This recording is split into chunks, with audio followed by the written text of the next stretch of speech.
আসসালামু আলাইকুম। চলে এসেছি নতুন আরও একটি ভিডিও নিয়ে তোমাদের মাঝে। আশা করছি তোমরা সবাই অনেক অনেক ভালো আছো। ষষ্ঠ শ্রেণীর যারা বন্ধুরা আছো তাদেরকে অনেক অনেক শুভেচ্ছা ও স্বাগতম। আজকে আমরা আলোচনা করব ষষ্ঠ শ্রেণীর ইতিহাস ও সামাজিক বিজ্ঞান এই টপিকটা নিয়ে। শিক্ষণকালীন ও বার্ষিক সামষ্টিক মূল্যায়ন নির্দেশিকা 2024 যেটা প্রকাশিত হয়েছে এনসিটিভির পক্ষ থেকে।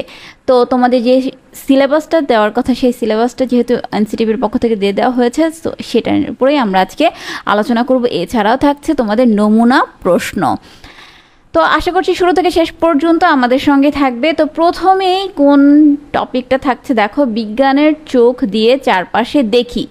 এক নম্বরেই থাকছে বিজ্ঞানের চোখ দিয়ে চারপাশে দেখি। এটা হচ্ছে তোমাদের সিলেবাস দিয়েছে 36 পেজ থেকে 49 পেজ পর্যন্ত। 2 নম্বরে দিয়েছে দক্ষিণ এশিয়া ও বিশ্বের ইতিহাস ভূপ্রকৃতির প্রভাব। এটা হচ্ছে তোমাদের থাকবে 63 পেজ থেকে 73 পেজ পর্যন্ত। হাজার বছরের পথ পরিক্রমায় বাংলা অঞ্চলের স্বাধীন বাংলাদেশ এর অভ্যুদয়। এটা হচ্ছে তোমাদের 105 থেকে 113 পেজ পর্যন্ত।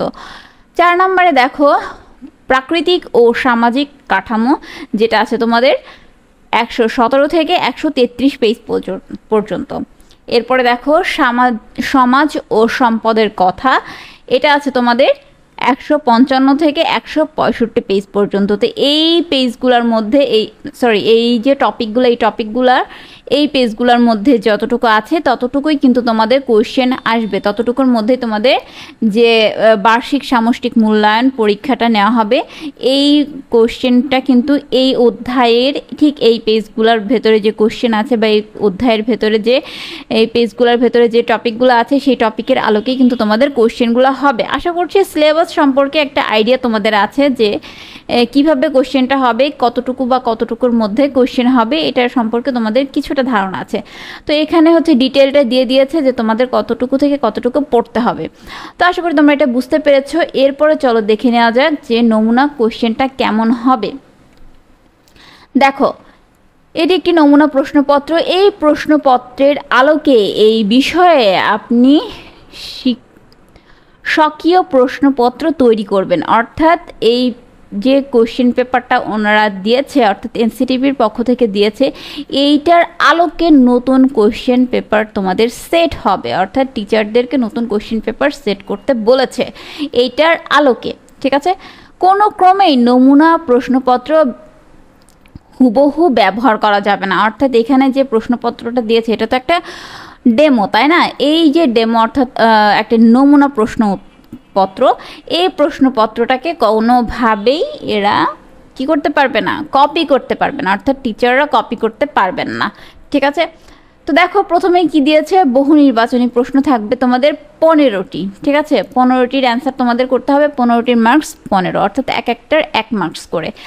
আমি এখানে কোশ্চেনগুলো পড়ছি না, তোমরা দেখে নিও কোশ্চেনগুলো, কারণ পড়তে গেলে ভিডিওটি অনেক বড় হয়ে যাবে। আচ্ছা, এরপরে আছে তো হচ্ছে এক কথায় উত্তর দাও। হ্যাঁ, যেমন বুড়িগঙ্গা নদীর তীরে কোন শহরটি অবস্থিত, এক কথায় উত্তর আসবে এখানে। ঠিক আছে, সো এক কথায় উত্তর, অর্থাৎ এখানে যে কোশ্চেন আছে 10টা কোশ্চেনের মার্কস 1 করে, অর্থাৎ 10টার মার্কস 10। ঠিক আছে, এরপরে আসবে হচ্ছে সংক্ষিপ্ত প্রশ্ন 10টি, পূর্ণমান 10 গুণ 2 সমান সমান 20, অর্থাৎ একটা কোশ্চেনের অ্যান্সার তোমাদের 2 মার্কস করে দেওয়া হবে।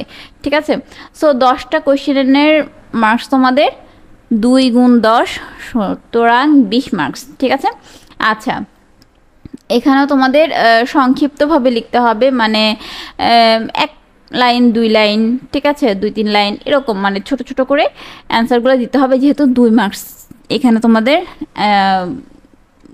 দেয়া হবে। ঠিক আছে, আচ্ছা এরপরে চলে আসছি দেখো রচনামূলক প্রশ্ন, যেটা প্রেক্ষাপট বিহীন, অর্থাৎ এখানে কোনো প্রেক্ষাপট দেওয়া থাকবে না, সোজা সাপটা কোশ্চেন দেওয়া থাকবে, যে কোশ্চেনের অ্যান্সার তোমাদের করতে হবে।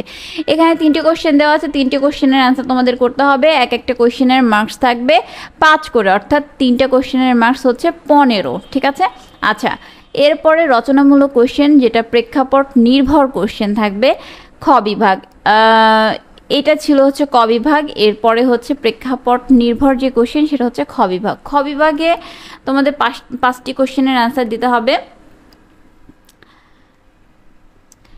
এখানে দেখো 1 নম্বরে একটা দৃশ্যপট তোমাদের দিয়ে দেওয়া হয়েছে, অর্থাৎ একটা উদ্ধৃত তোমাদের দিয়ে দেওয়া হয়েছে, যার জন্য দৃশ্যপট 1 তোমাদের একটা কোশ্চেন দিয়ে দিয়েছে, আর এই কোশ্চেনের অ্যান্সার তোমাদের করতে হবে কিসের আলোকে? এই যে প্রথম উদ্ধৃত, এই উদ্ধৃতটার আলোকে।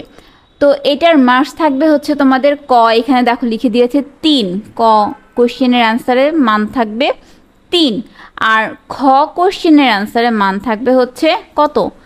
5।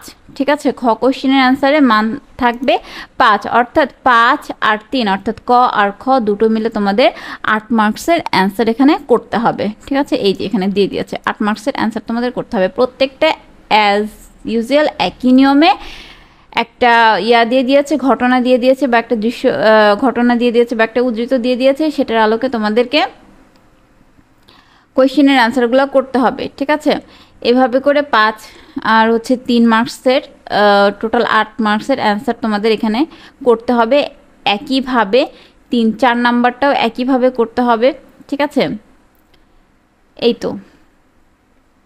এরপরে হচ্ছে এই যে কোশ্চেনগুলো, এই কোশ্চেনগুলোর অ্যান্সারটা কীভাবে করতে হবে সেই অ্যান্সারটা তোমাদের ক্লাস টিচারে সুন্দরভাবে বুঝিয়ে দেবে। এই অ্যান্সারগুলো দেখে আমাদের আপাতত কোনো প্রয়োজন নেই। ঠিক আছে, আচ্ছা, যেহেতু এইখান থেকে কোনো কোশ্চেন তোমরা পাবা না, সো অ্যান্সার দেখারও কোনো দরকার নেই। কোশ্চেনটা কেমন হবে, কিভাবে সেট হবে, সেটাই তোমাদের জন্য বেশি ইম্পর্টেন্ট ছিল, তোমাদের আইডিয়া নেওয়ার জন্য। সো সেই বিষয়টাই এখানে দিয়ে দিয়েছে। আশা করছি তোমরা এটা বুঝতে পেরেছো।